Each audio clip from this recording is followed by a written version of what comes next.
Hello and welcome. You're tuned into the best in paranormal talk radio. This is Darkness Radio. I'm your host, Dave Schrader. That guy over there, that's Tim Dennis. Hello, Tim. Howdy. Hey, we made a mention of it yesterday, but I want to make sure that I talk about it again today. People are still looking for interesting movies and things to watch that have a strange supernatural slant to them. Yep. I really want to recommend, like I said, this is one of my favorite movies of the year. It's called The Vast of Night on Amazon Prime. And it is a really clever, well-done movie that blends in a way I've never seen. It feels like you're kind of watching an old episode of The Outer Limits or Twilight Zone with kind of that endearing 50s quality of Stand By Me. Okay. And the whole idea behind this movie is that this small-town radio show host and the local town operator are trying to uncover a strange signal that's being, I guess, picked up on. And it leads them through a very unusual night that's right in the wheelhouse. I don't want to give much away, and try not to watch the trailers, folks, because they're horrible and give away the entire thing. But it's a really well-crafted movie, a great little flick, and it's on Amazon Prime now, Amazon Prime Movies. Honestly, Tim, I'd say out of 5 stars, I would give this a solid 4 stars. Wow. Solid 4. And to be honest with you, I can't even tell you why I can't give it 5. There's nothing specifically missing. There's just something. But it's really great for what it is. Maybe it's because it doesn't have the natural star power everybody's looking for in the movie. Maybe that's what I'm missing is I don't have a Brad Pitt or a Tom Cruise or a Nicole Kidman or Chris Pratt or somebody that it's like you know this person. This really kind of feels like you really are watching. I don't even know how to explain it. You're kind of watching just this really beautifully little encapsulated gem, this time capsule gem of a movie. So I'd recommend all of our viewers The Vast of Night. And that's my movie review for this week. Have you been watching anything good during this 3-month downtime? Any good movies that you want to throw at people right now? Actually, I powered my way through Space Force the other day, and I absolutely enjoyed it. Fell in love with it. Now, that's the new series on, what is it, Netflix? On Netflix with Steve Carell and John Malkovich, yeah. Right, and this is the series put together by the guy that did, like, The Office. Well, it's Steve Carell and Greg Daniels. Yeah, they co-created it, you think Steve Carell is pretty much the same character in every series, but he's not. He's reinvented himself as 4-star General Mike Naird, and he starts out as a 3-star general and thinks he's getting that 4th star and moving on in the Air Force, and gets assigned to the Space Force and kind of takes over a ragtag group and it's the series is inventive. It's funny. It's it's very much it's not The Office in space. If that's what you're expecting, you're going to be sorely disappointed. But it's very, very creative and innovative and extremely funny. In fact, so it is a comedy, though. Right? It is a comedy. It has its dramatic moments, of course, and it's got its teachable moments. But it's overall it's very funny. It's very funny, and it's got that awkward comedy to it too, much like those moments in The Office. So overall, I give it a 4 3/4 out of 5 stars. I don't know why it's not absolutely perfect, but I thought it was perfect enough for me. So. Cool. Yeah, that's one I haven't gotten to, but I want to check out. All right, so that's your reviews for this week, folks. Speaking of reviews, I'm hoping that by now all of you, or a majority of you, had a chance to watch the Holzer Files special, the Holzer Files Decrypted, that aired on Travel Channel this past Thursday, and enjoyed it. Next Thursday, I'm back hosting another special with the team from Destination Fear.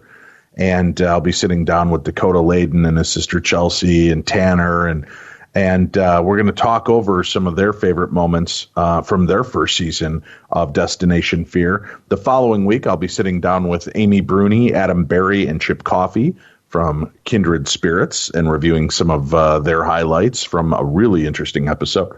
And then the week after that, we wrap up these quarantine specials with the cast of the Ghost Brothers, and I just got done filming that episode the other day. So I've been kind of double dogging it a few times, Tim, where during the day I'm filming specials for Travel Channel, and at night we're filming the Holzer Files. So it's been a lot of work, but a lot of fun. And I'm excited. Yeah, I'm excited to see what everybody thinks. So email me. Let me know what you thought of the Holzer Files Decrypted special that aired this last Thursday. And go set your DVRs so that you don't miss the other specials that are coming up over the next 3 weeks. All right, let's get to it, Tim. We've got an interesting guest and an interesting topic today, something that always seems to capture the attention and imagination of our viewers and listeners around the world. The book is coming out in August. It's called Poltergeist, a new investigation into destructive haunting. And we've got a link up for that book on today's program so people can find it and check it out. Our guest, John Fraser, is currently a member of the Spontaneous Cases Committee and the Council of the Society for Psychical Research. He has previously been vice chair of investigations of the Ghost Club, which was founded in 1862, and joined the Association for the Scientific Study of Anomalous Phenomena in its founding year. He is the author of Ghost Hunting, A Survivor's Guide, which came out through History Press back in 2010, and he's written articles for the 40 Times and other magazines. John lives in the UK, of course. He's here with us today. John, thank you so much for joining us. It's a pleasure to be on the show. Poltergeist, why do you think that just that word captures people's attention so much? It can't just be the Steven Spielberg movie series. What about the phenomena and the word really seem to intrigue people to this type of paranormal activity? I think because ghosts don't do much. They tend to appear, disappear, if you're lucky, occasionally walk through walls. But poltergeists are very interactive. They throw things around, create pools of water, occasionally small fires. And if you're looking at things that appeal to people, they're very much people's worst nightmare of the paranormal. It's interesting that you say create pools of water because I can't say at this point where I just finished filming, John, but for one of the episodes of the Holzer Files, I had brought a few different changes of shirts in because it was very hot. I wanted to have some extra clothes on hand and see which outfit they wanted me to wear. And I brought the clothes from my hotel, perfectly dry, clean. They've been hanging up in my closet for 2 weeks here in the hotel I'm in. I laid them on the table. And when they chose the outfit, I went over and grabbed it and put it on. The shirt was soaking wet. Oh. And nothing else on the table was. The table wasn't wet. The tablecloth wasn't wet. The clothes next to it, on top of it, and below it were not wet, but the shirt that they picked out, soaking wet. And I thought, oh, is this some kind of joke? And they were like, no, we're just seeing this clothes for the first time, Dave. We just walked in. So I can't explain what happened. And again, I can't explain how the other clothes weren't affected, but the shirt was soaking wet. This water aspect of it. What can you tell us about that? And then we'll kind of backpedal, but I am fascinated about that while we're mentioning it. Well, I think of poltergeist as being, well, it's a syndrome. It's lots of evidential bits and pieces. I mean, as to why water suddenly appears. If I knew that, we'd probably have solved the riddle. But there's a number of cases. Enfield poltergeist being perhaps the most famous one this side of the Atlantic, where, especially as a preliminary to other things happening, suddenly pools of water appear in the floor, or occasionally on the ceiling, dripping from the ceiling even. But over and above that, we can only look at it as a symptom. If we'd solved the riddle, we'd probably know what poltergeists were, and anyone who is 100% sure is probably just speculating. Well, John, has there ever been testing of the water? I mean, we investigated a case, the Lottie Peck house, where the family would have water just start pouring in, like it was raining inside a room, and they would have plumbers and specialists come out who could find no excuse for it. There were no sweaty pipes. There were no broken pipes, nothing ruptured, no damage, but this water would just rain down in a room for a time. But I'm curious, has anybody ever actually tested the water? And if so, has there been any indication to it being more than just water? To the best of my knowledge, no, that hasn't happened. It probably should. It's really a question of getting, you tend to, if you're doing an investigation, you might tend to have a psychologist, you might tend to have somebody skilled in electronics, but you just don't tend to have a water expert handy, the exception possibly being taps, the plumbers who probably would have that if they came across one. But no, it's as I say, it's just a question of having somebody there on the spot, and to the best of my knowledge, that's never happened yet, but it would be a fascinating experiment. Oh, yeah. So folks, if you encounter this phenomena in your home, gather up the moisture any way you can without trying to soak it up with something and squeezing it into a jar. Try to collect it so that you're keeping as many elements out. The reason I say you don't want to take a rag and do it is because anything that's on the rag may also be transferred, which is tainting it. But if you can collect the moisture itself, jar it up and get it tested somehow, contact us. I'll see if there's somebody I can help put you in touch with that can actually test this. I've just got to be curious. I mean, is this a form of ectoplasm? Is it what exactly are we experiencing, and how is it there 1 minute, gone the next? Let's dig in a little bit deeper. There seems to be many different kind of explanations or definitions for what a poltergeist is. What in your catalog here, what exactly is a poltergeist? Is it a ghost, a grouping of ghosts, or some other phenomena altogether? Well, the first interesting thing is when you look at ghost phenomena, when you take away the sort of legendary ghosts that probably never existed and never will exist, but make a good ghost story, and actually look at the hardcore recent sightings, you have almost always got a poltergeist element that goes with it. The two are very connected. And I mean, when you start to think about it, I mean, I'm actually drinking coffee here out of a mug which has lots of penguins on it, and ultimately, you've got the emperor penguin, the king penguin, and what have you. Ultimately, they're just penguins. And when you start to think of it, we're categorizing lots of different paranormal phenomena: ghosts, poltergeist, mediumistic ability.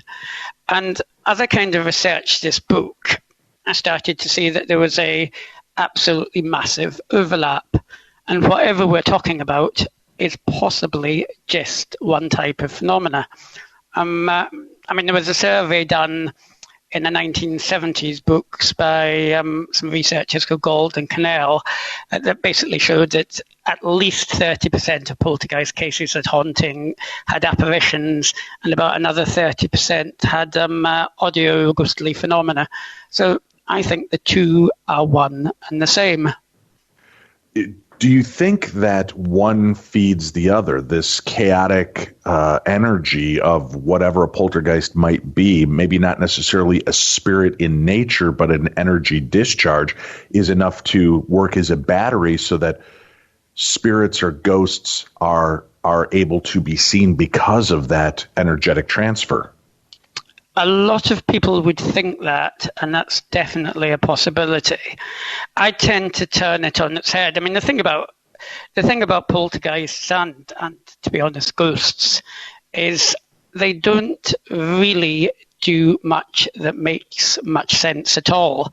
Poltergeist threw a few things around. There was the Andover case, where by rapping, it predicted the soccer results and without much accuracy for the next weekend. I mean, they kind of behave like spoiled children.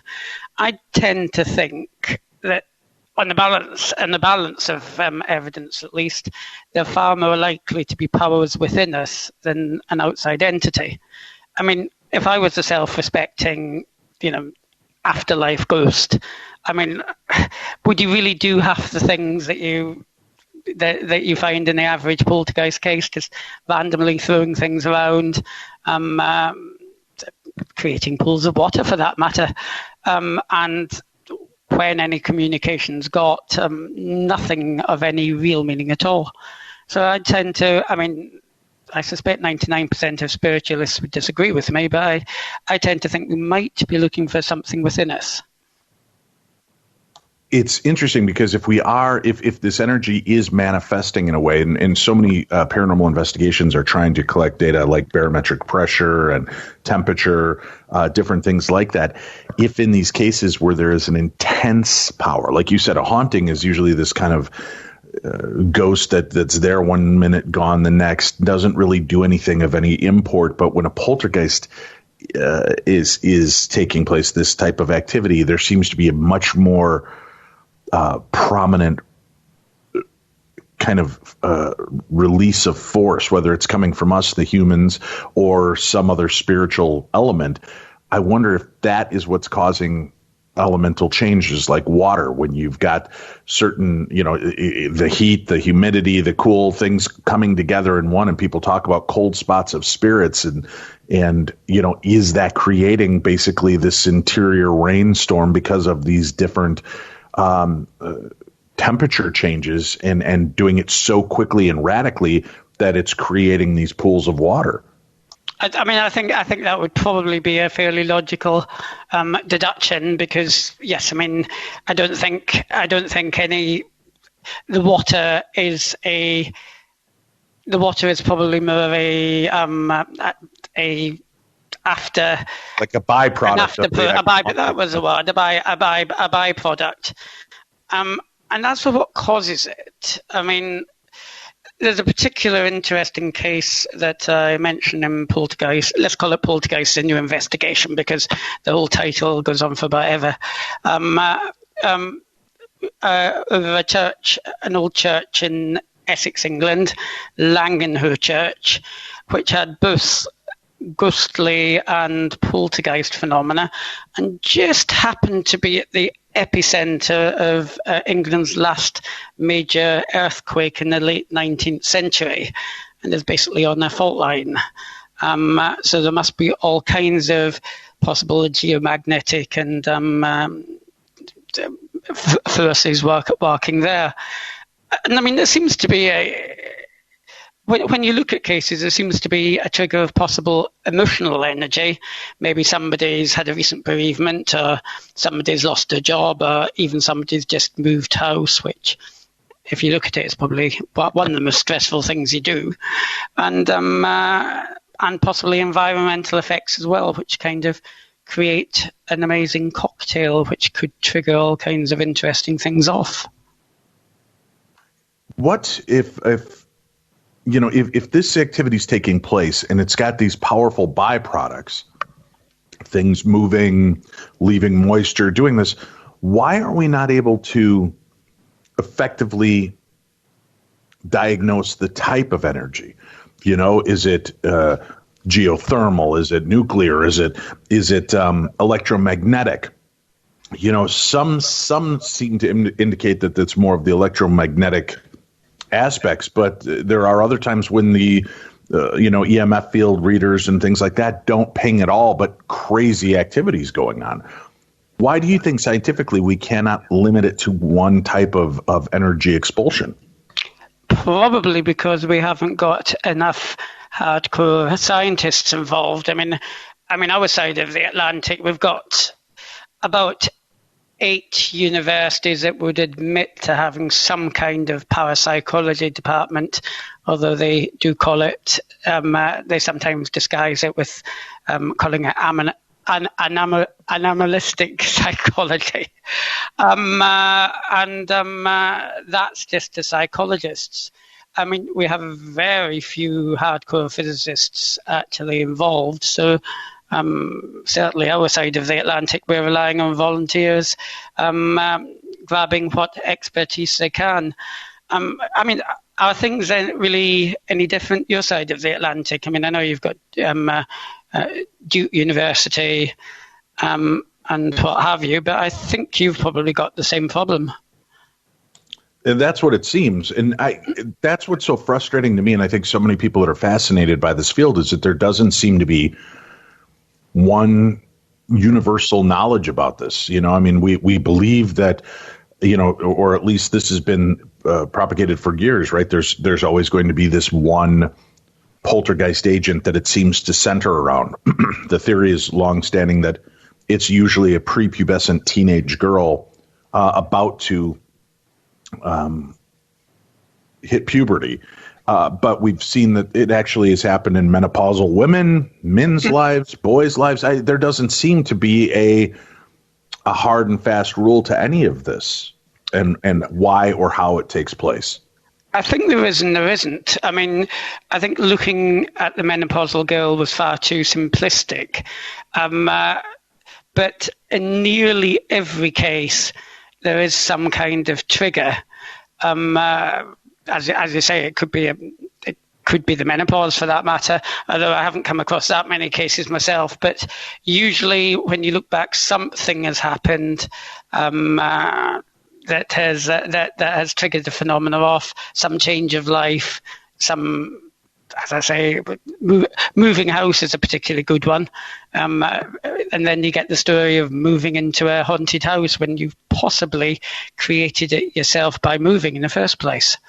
But so I think people should be looking for a traumatic, in inverted commas, experience, but not looking for any particular one experience. And that's possibly where we went wrong with the just looking at young adolescents. Although that probably is a major trigger. I remember many years ago when I was an adolescent, it was quite a traumatic time, Yeah, it certainly was.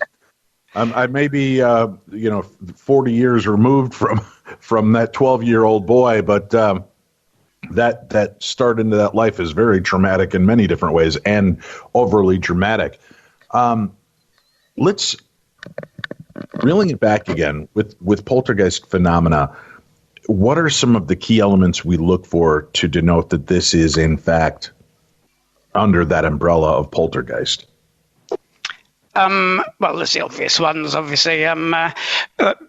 Stone throwing is very prominent. Object movement. One that hasn't really been accepted, but which I mentioned in the book, is a bit of research that's done by a colleague of mine in the SPR, Mary Rose Barrington, who sadly passed on recently. Categorizing these interesting things that she terms as jots, which is a anagram of just one of those things. Now, I think most people have kind of maybe put down an object and then never been able to find it or found it in a ridiculous place, or right. I can tell that's happened to you from your reaction probably, Yes. or even found it back in the same place after looking in the same place millions of times before. And that is actually one of the first signs of minor poltergeist activity. A lot of bigger poltergeist cases have actually started with this type of jots. So we start to get the amazing theory that poltergeist energy might actually be a lot more common than we think it is. That most of the stuff doesn't develop to the stone throwing and objects being thrown around and so on, but there might be that minor undercurrent. So next time you or any of your listeners can't find an object and then find it on top of the wardrobe when they left it downstairs in the kitchen drawer or something, it might make you think. It might just be it's an energy that's working in small ways most of the time, but then kind of goes on a great big jamboree of major occurrences. John, I've got a weird question. I'll take you down the rabbit hole for a minute. Mm-hmm. Right now, there's a lot of talk of this holographic universe, the concept that we really are living in a Matrix-style life or existence. Has there been any research that you're aware of looking at this phenomena from that aspect? Because, if we are in this kind of holographic version of reality, that might explain some of these glitches of setting something down and it disappearing, reappearing there later, or appearing in other strange places. And again, I don't know how much stock I give in that, but there are people that have spent a lot of time researching that could make pretty compelling arguments for the high strangeness of all of it. And I just wondered if you've seen anything where these two theories kind of butt up against each other and may actually complement each other better than we would expect. I don't know anyone, to be honest, that's pushing that particular theory at the moment. It tends to be a good-natured battle between afterlife powers and powers within us. Doesn't discount it, obviously, but I would tend to call on Occam's razor on that one. The old adage that the simpler the theory, the more the simpler the theory is, the more acceptable it is, at least to be looked at in the first place. And but Occam's razor also, on the other side, could be said that that's just a lazy man's way out of answering a question. And I'm not putting that on you. I'm just saying overall, Occam's razor always seems to be like, when it's that perfect example for a parent, when you ask a parent a question they have no answer for, it doesn't matter. It's because I'm your dad. That's why. That's always seemed like Occam's razor. Yeah, sometimes the simplest is the truest experience, or is it just that nobody's put that thought in to take these things a little bit further? This is true. This is true to some extent, but I think good old William of Ockham in the 10th century did have a point. I mean, if you see rain, you can hypothesize that maybe somebody's god is crying or something like that. Come out with all kinds of theories which aren't logically falsifiable, but it's far more simple just to accept that clouds hold water, and eventually the water comes downwards. So, I think there is a certain amount of justification if you're coming out with a multi-layered theory about a multi-dimensional matrixed universe. You do have to build some foundations for that theory, because it's quite possible to make a theory that can't be disproved, but it's a lot, I think, more sensible to at least take what we've got and then maybe build a theory that's one stage out of what we've got. Why are there so many ghost hunters, but you really don't hear people that specialize just in poltergeist activity? That's a good question. Chapter 3 in my book, I think. Probably because people think that poltergeist activity is very rare. Well, that's probably the main one. And I try to claim that it's anything but rare. I mean, I gave you the example of the jots. It's also quite interesting that when you kind of think poltergeists, they happen in America, they happen in England, Scotland, and what have you, but there doesn't seem to be much of a culture of poltergeists in the rest of the world. I wonder why that is. But if you go to places like Transylvania, which I think you might have been to, actually. I've been to. Yeah, I've been there 3 times now. I've been 6. Oh, I'll catch you eventually. But we're not in competition. No, I actually went with the Ghost Club just after turn the millennium to the people that basically invented Dracula tourism, the Romanians, but they were also very interested in the subject and very interested in sort of the paranormal and parapsychology as well. And the more I looked at this, a lot of cases that are described in Romania as being vampire ones, actually, when you actually look at what's happened, take away the mythology we have with the guy in the black cloak, which was never Romanian anyway, you kind of get incidents of stone throwing, lots of noises, crashes and bangs, And then when you take away the cultural differences, what are you left with? A poltergeist, quite possibly. And when you actually look at that, if you go to Latin America, in Colombia, there's lots of cases involving what they call the mythological duende, which is basically translated as a goblin. Now, probably why these cases haven't been investigated is, I mean, ghost hunting is kind of reasonably cool and acceptable, and, you know, lots of programs on it, and people kind of take it quite seriously. But, you know, goblin hunting, you know, I mean, that's the strangest of the strange. So they're all neglected. But when you actually start to... that Timmy's picking on our weekend events, goblin hunting. I know. When you can catch them, John. But when you actually look at what these goblins do, they tend to throw stones, make lots of noises, and possibly throw other things around as well. So you've kind of got the case that whilst we think poltergeists are there, they're probably a lot more common than we imagine. But that's probably one of the main reasons that people haven't really tried to look into them. The other really good reason is because they happen to people. You have to do it very, very carefully anyway. You don't want to rush in.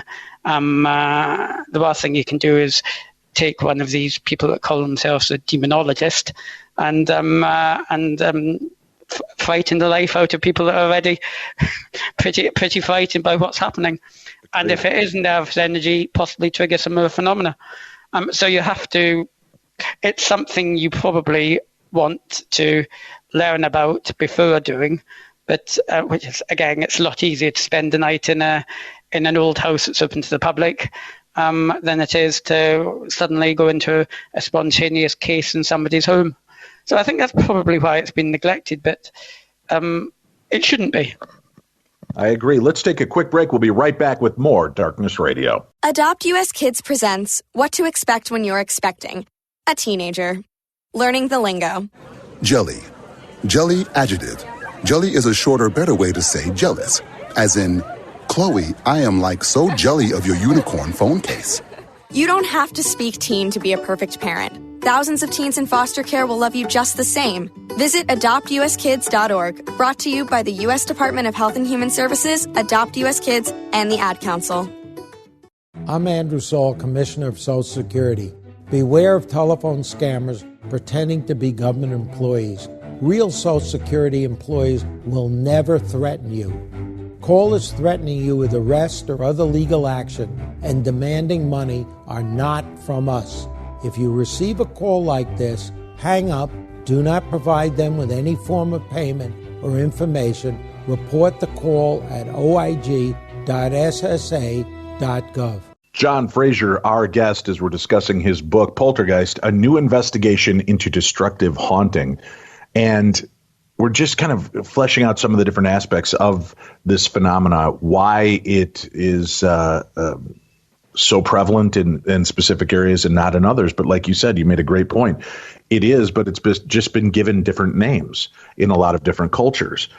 They're not thinking of it as the knocking ghost or the noisy goat. They're thinking of it as a goblin, or they're thinking of it as elementals or the ancestors or whatever they've attributed the title to explain away the exact type of phenomena that is surrounding poltergeist activity. John, what are like the issues in getting into an investigation? Is it quite different investigating a full-on poltergeist case as it is to well-known hauntings? I'd say probably not, but I would say that because I'm trying to make the argument that both are probably one and the same, different types of phenomena of the same power. But I think where we possibly go wrong with investigating hauntings is we investigate a lot of places that aren't haunted. in the sense that I can give you a very quick, funny story. I mean, there's this old creepy house called Moot that comes up on all the ghost books in the UK and Kent, where a lady named Dorothy Selby was supposed to have been bricked up, and I think a skeleton was actually found there. But a little bit of research, good old Dame Dorothy Selby wasn't bricked up there. She was actually buried down the road in the local church. There's a big mausoleum. So you kind of get so many romantic cases of ghosts and people, to be honest, wanting to let their haunted castles and haunted inns and haunted old houses out for investigations. I think there's a lot of ghost hunting is actually probably done in not very haunted places. Now, take away them and take away the cases where recent stuff's happened, and the approach should be the same, but there needs to be two types of approaches. One where it's an open area where nobody lives and you can just investigate, and the other where somebody lives there, where the client, if you like, has to come first, and given suitable reassurances, and obviously respect paid to the fact that you're on somebody else's premises. But over and above that, no, I think, as I say, as I'm making the big claim that they are actually one and the same thing, they should be approached in the same way. Do you feel, though, that there's a different ethical component to investigating poltergeist cases? Now, I know that you say that you're kind of making the case that hauntings and poltergeist cases are one and the same, but a castle that's 200 years old can be haunted without something that seems to be integral to the type of haunting that's taking place. The poltergeist case seems to be surrounding more of an individual or individuals that may be more key to the element of what's actually taking place. How do you go about investigating the person ethically and respectfully to get the best definitive information that we can from them, but not intruding, or being intrusive into too much of their personal world? Well, I mean, you have to ask some questions about what's happened in the past, their experiences in the past, and whether there's been any sort of trigger, something to trigger the phenomena. Over and above that, though, no, you do not want to be totally intrusive. I mean, there was a case in the 1930s, which is actually only about 300 yards from where I live, called the Thornton Heath Poltergeist, where a chap called Nandor Fodor, who was a paranormal investigator, but also a follower of Freud and had this particular slant, actually had the poltergeist victim into his offices and was strip searching her and giving her x-rays to check she wasn't holding anything that was being thrown and what have you. And no, that you can't do that. That's absolutely unethical, absolutely beyond the bounds. The person has to come first, and it has to be a exercise and reassurance as much as anything else. So to a certain extent, you can only investigate the person so far, but what you can do, of course, is investigate if there's any phenomena happening with their permission, and obviously look for similarities between one case and the next. How important is it to get to the bottom, though, of the psychology of the victim or the client? To understand, should we be asking questions regarding psychological issues, medications that they may be on, or does that run into the ethical issues that would? No, I think it's quite acceptable to ask questions. What it's not acceptable to do is to make answers public where it was previously arranged not to. I mean, there's quite a famous case. I think the Vossenheim case in Germany that where they discovered the trigger was a breakup of a relationship with a young lady who worked in the law office, and that was obviously interesting. I hope she gave permission for all that information to go public, because it did. But no, there's nothing wrong with asking. What you have to do is find out the parameters of what anything that actually gets reported is within the interest of the person. I mean, obviously, there's some cases you'd need to anonymize. I investigated one some years back about there was a young single mother in a house with apparitional and poltergeist activity. She'd just been upgraded from a one-bed social house to a two-bed social house, so there was no reason for her to, be unhappy with living there. She was quite excited with living there. And I mean, to be honest, I talk about it anecdotally without obviously giving the place or anything like that. To be honest, the best thing we managed to do for her in the end, apart from identifying some, interesting phenomena, was we actually managed, with a bit of help from a member of parliament, to lobby the social housing organisation and get her transferred to an exactly same house just across the street. So there are ways in which you can possibly alleviate the situation, but you have to be very careful that you don't go public and stuff. But you can ask questions. I mean, people are grown-ups. If you're dealing with grown-ups, that is, people are quite entitled to say, I don't want to answer that or anything like that. But most people that have poltergeist want to try and find out if something has triggered it. So they're quite happy to talk about their background and whether they've experienced anything in the past or whether... Are you finding a commonality in that then? Is there, as some have put forth, that maybe people that are prone to seizures are more prevalent in the field of poltergeist activity? Are you finding anything that corroborates some of those theories? I haven't come across many poltergeists where there's been epileptics in the house.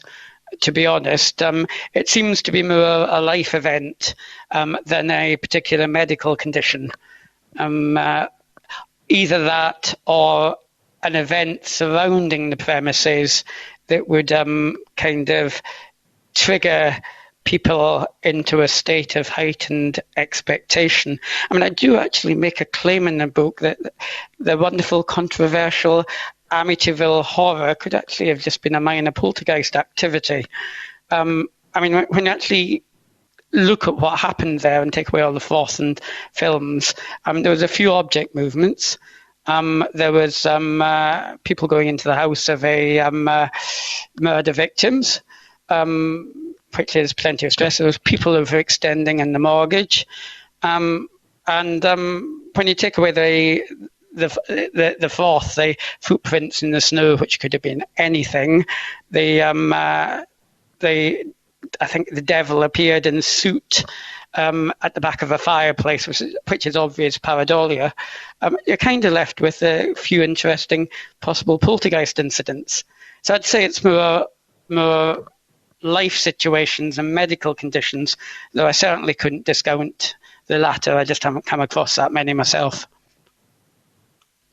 What would you say is one of the most impressive displays of poltergeist activity that you've been witness to firsthand? Oh, wow! If I was so lucky. I more categorize myself. I mean, I've done a lot of spending the night in places in my time, but I more categorize myself as a paranormal researcher these days. I'm also lucky or unlucky enough to be about as psychic as the average brick. The best I've ever happened is a door possibly opening of its own accord, and a haunted Lincoln bomber in RAF Cosworth in Cambridgeshire, UK. I didn't actually see it happen. It wasn't open, and then it was open, and there was nobody around at the time. So that's probably the best I've got, unfortunately. I tend to research other people's experience and hope that something happens to me, but it rarely does. We'll take our final break. We'll come back. We've got more to discuss right here on the best in Paranormal Talk Radio. This is Darkness Radio. As an organ donor, your story doesn't have to end. The good in you can live on. In fact, you could save up to 8 lives and restore sight and health for many more. Sign up right now online as an organ, eye, and tissue donor. You'll be happy you did. And just maybe, someone else will be happy too. Go to organdonor.gov. It saves lives. U.S. Department of Health and Human Services, Health Resources and Services Administration. Most of us like to be out in the sun. That's why sunscreen and other safety measures are key to protecting your skin from aging and cancer. The FDA recommends using a sunscreen with an SPF of 15 or higher. Also, look for broad spectrum on the label. That means both harmful ultraviolet A and B rays are blocked. Remember, SPF plus broad spectrum equal healthy fun in the sun. Visit www.fda.gov/sunscreen for more information. A message from the U.S. Food and Drug Administration. We're back with the best in Paranormal Talk Radio. This is Darkness Radio. I'm your host, Dave Schrader. That guy over there, Tim Dennis, and our guest today, John Fraser, as we're discussing Poltergeists, a new investigation into destructive haunting.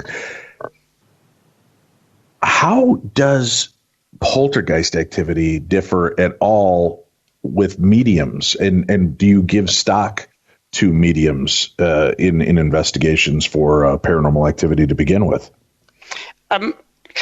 As a rule, I don't. No, not as a rule. I don't tend to use mediums in my research at the moment. I have done in the past.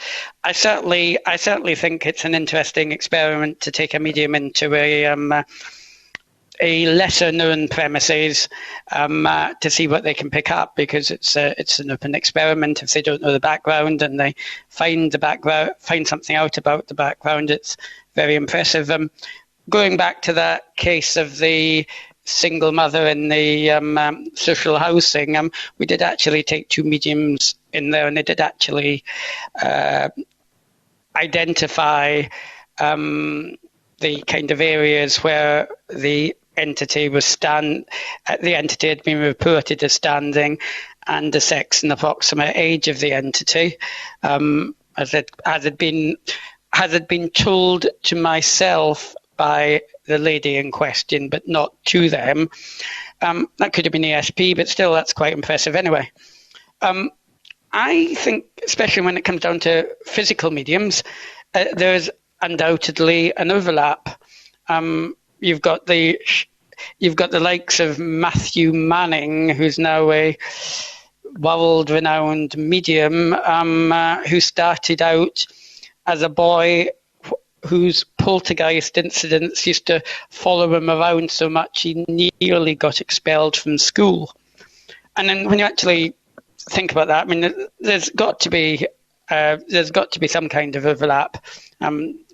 I'd make a claim that it's a difference between spontaneous psychokinesis and unspontaneous psychokinesis, controlled psychokinesis. Although I suspect most mediums would disagree with me. But talk to us a little bit about that case. I mean, that's fascinating. So much activity took place around this kid, he almost gets expelled from school. Oh, yeah, Matthew Manning, yeah, he started out with a couple of poltergeist incidents in the family home. A ornamental vase kept appearing on the floor every day, and the father started putting talcum powder down in case anyone was having jokes.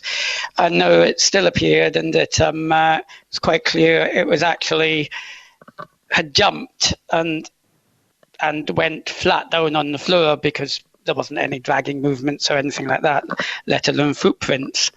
Then it went away for a year or two, came back again. in his new house, and then he went to boarding school, and there was a lot of object movements in his boarding school, and yes, at one time the headmaster had to be talked out of expelling him. But then as he gradually got through puberty, he started to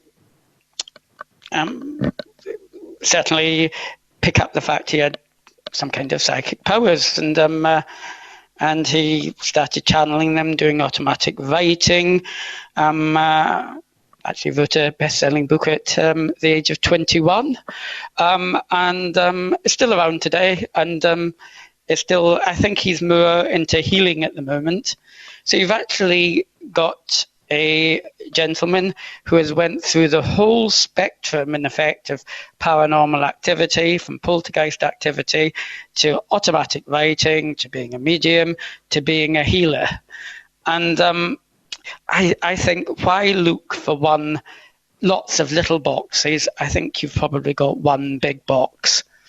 I made that sort of fun penguin analogy earlier, but you can start trying to subdivide them into species, but they're all just penguins in the end. I think paranormal phenomena is probably just one particular type of power that we don't fully understand yet. Do you believe that most of us have had some form of poltergeist activity take place around us? I think it's quite possible, and certainly if we accept that jots could be poltergeist activity. I mean, I've certainly had a few. I lost a very expensive textbook once in the lining of my my bag just before some exams, and in one of the side pockets of my bag just before exams. And I actually borrowed it from a national library and probably would have had to have paid a vast amount of money. And after looking countless times, I found it in exactly the same place where I sure I had left it. So, I mean, I kind of shrugged my shoulders and said, oh, that was just one of those things. That's why it's a very good terminology. But I can't explain that. You know, it's not difficult to look in the side pocket of a bag. It's either there or it isn't there. So yes, it's quite possible we've all had low-level poltergeist activity, or at least the vast majority of us. What are some of the other cases that you examine in this book? You know, I know our listeners are always fascinated by the actual cases themselves. Well, the subtitle of the book, the title's far too long, of course, Poltergeist, New Investigation into Destructive Haunting, including the Cage, Witches, Prisons, and Tuzzifs. Now, the reason I included that is because... The Cage? The Cage, Witches, Prison, St. Joseph's, Essex. Okay. Right. I think we actually did an episode or a short bit on an episode about that in the past, but for listeners that don't know about that, please catch us up. Yeah, sure. I know one of my colleagues stateside, Richard de Stepp's, written a book about it, so it could have been picked up by that. Cage is an old it's actually just a quite a small house these days, but it used to be an old holding cell for drunks and what have you in Victorian times, and it was converted into a house basically. And there's this interesting old plaque on it which claims, which wasn't put by the current owners, it's been there ever since it was converted. It claims it goes back to 1582. Archaeology probably doesn't support that, and may have had a witch in it called Ursula Kemp, who indeed was kept somewhere in St. Joseph's before being taken to be hanged at Chelmsford. So all that's kind of true, may not have been the Cage. But nevertheless, you've got some wonderful, interesting events surrounding it, and you've got heightened expectation before you start. So a lady called Vanessa Mitchell moves in to the Cage, initially with some friends who are her lodgers. She gets pushed and shoved by unseen forces. Other things happen to our lodgers as well. One or two apparitions. All of them see a cook can fly across the table. Various other things. Then the lodgers moves out and it gets worse. and she starts seeing some other apparitions, doors slamming and banging, all kinds of things, and eventually has to leave the house. Tries to let it out to other people, but they don't stay long. At which point she basically had a house she couldn't do anything with. She was living in a caravan at one point. She did let it out for paranormal investigators. Now, the reason this is a good poltergeist case, or a good ghost case as well, for that matter. But the reason I feature it in the book is because Vanessa kindly gave me permission to basically interview all of the witnesses, and also track down some paranormal teams that had been there. So I basically rented a caravan quite near St. Joseph's, and basically had over the course of a weekend, had quite a few witnesses coming down, and then basically tracked down the paranormal investigators. And there was a very good similarity of what people had experienced. There was no less than 5 cases of poltergeist scratchings or bruisings, which is another symptom that we haven't mentioned yet. There was 2 particular doors that kept on slamming, although they weren't necessarily common knowledge, because the whole publicity of this place had been about haunted witches and what have you. The sort of interesting day-to-day stuff had never been really recorded at the time. So we kind of got to the fact that, if enough people see and hear the same thing, they have no connection with each other. I mean, in a court of law, that would be seen as collective witness testimony, and if it can prove a case in the court of law, why can't it prove a case in the paranormal? The overall on this, when you see a haunting that's this active, and all of these claims go on, and there are so many witnesses to them, is there ever a turnoff to these phenomena? Does it all of a sudden just stop, or do we watch it slowly wane? What can you tell us regarding that aspect? I don't know if you're aware of a case stateside, which is nicknamed the Black Monk of Pontefract. Yes. You are, great. Yes, I think Richard de Stepp's written another book about that as well. There you go, Richard. You're getting behind, John. Richard's writing them all. You got to get to it. Oh, well, Black Monk of Pontefract, chapter 7. Chapter 9. St. Joseph's is chapter 7. So there we go, a bit of friendly competition. But the reason Black Monk of Pontefract is so interesting is not because it's a black monk. There's absolutely no chance a average council house in Pontefract was haunted by a black monk. Absolutely no evidence for it at all. I spent a whole weekend up in the archives of Pontefract Museum and Library, basically just finding that out. But as a side twist, that shows how we always want to identify our friendly but anonymous poltergeist with something, be they vampires, be they dead people, or be they black monks. But the interesting thing about black monk is most of the phenomena happened between 1966 and 1968. It was quite intense. A young girl may possibly have been dragged up the stairs by her hair, but then it kind of went quiet until they made a movie about it. And the guy that made the movie bought the house and started experiencing lots of strange things, and he wasn't the only one either. So, we've either got a theory, putting aside fraud, and there's no evidence for that, but there's always a possibility.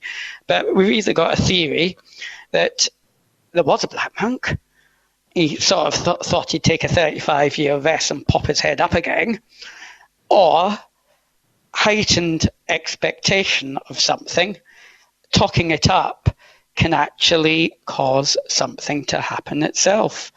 There's another famous case in Canada of a poltergeist called the Philip case, where a group in Canada actually talked up a ghost that they'd purely made up, kept imagining it, kept picturing it, writing stories about it, drawing pictures of it, and then they started to have poltergeist activity. So I actually think there can be gaps, but where it's when something happens again, when people's expectations are suddenly heightened, it can trigger the whole thing off. That's why they're not necessarily people-centered, they're not necessarily prey-centered. They're a combination of, it's a bit like baking a cake. You throw all the right combinations together and suddenly you've got something happening. What do you make of the case in Enfield? That was certainly very well known, very well documented. And although there does seem to be some aspects that seem to be fraudulent, there is quite a bit more that is completely anomalous and defies any real form of explanation. Well, I mean, Enfield was investigated by Morris, Gross and Guy Playfair, who sadly passed away now, but they were members of the SPR, and I actually knew them reasonably well. They were very fine, honest gentlemen for sure. Enfield, yes, there's too many witnesses to simply say it was all fraud. It's also the thorn in my side, because taken at face value, it's about one of very, very few poltergeist cases where there did seem to be some intelligent communications going on. The main victim of the poltergeist, who was a 12-year-old adolescent, so it does happen, Janet, started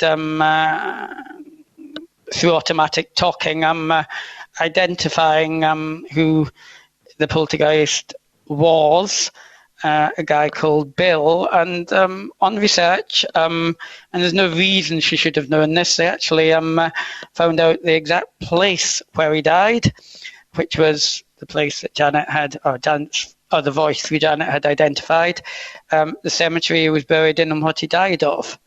Now,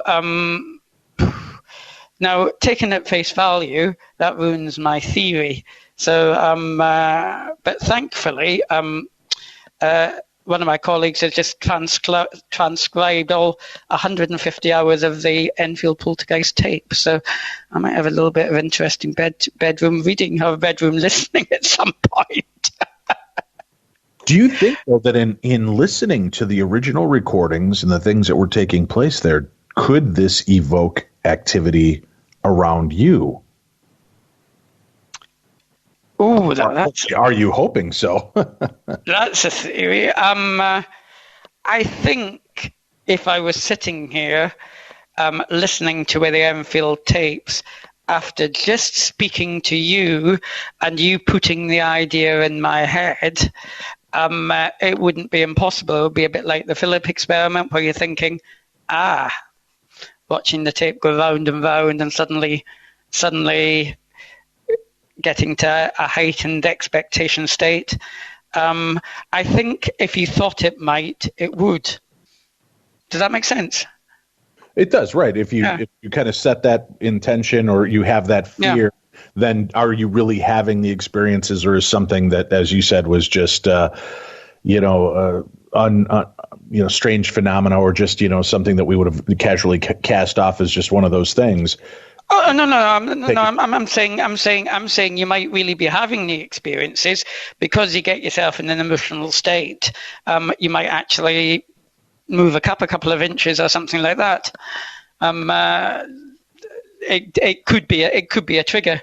I mean, for example, in the cage, apart from being an old creepy house, it was actually a place where there had been a genuine recent suicide. So if that's not enough to put newcomers to a house on edge, I don't know what is. If you go back to the Amityville Horror, a place of mass death, if that's not enough to put you on edge, I don't know what is. So I don't know if the Enfield tapes going round and round would put me on edge enough, but if you put the idea in my head enough, it might. Must try it. You say, right. So then is that phenomena really something outside of you, or does it become a projection from you because you've got that concept rattling around in your brain? If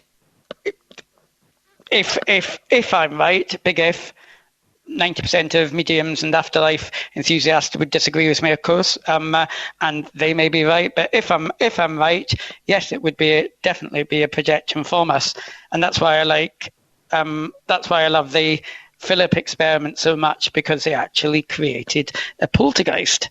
They knew they were summoning up somebody that hadn't died. They'd actually written a whole story about him, and they gradually created phenomena just by talking about this character, and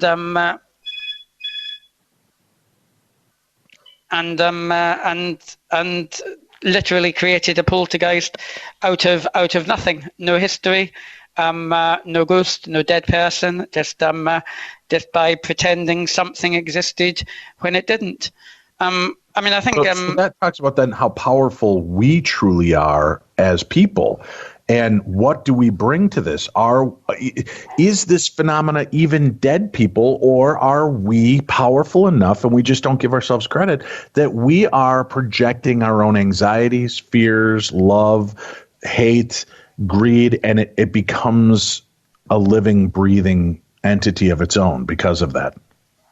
I think don't they call them tulpas in the Far East, I think. Thought forms, right. Yeah, thought forms. Yes,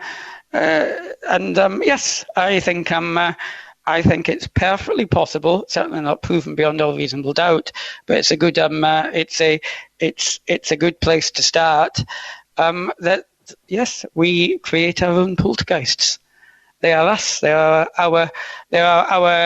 our mischievous 2-year-old subconscious that's never really went away, that might want to try and predict the football, well, maybe not at 2, but that might want to do silly things like try and predict football results, or just throw things around when to let off a bit of emotional stress.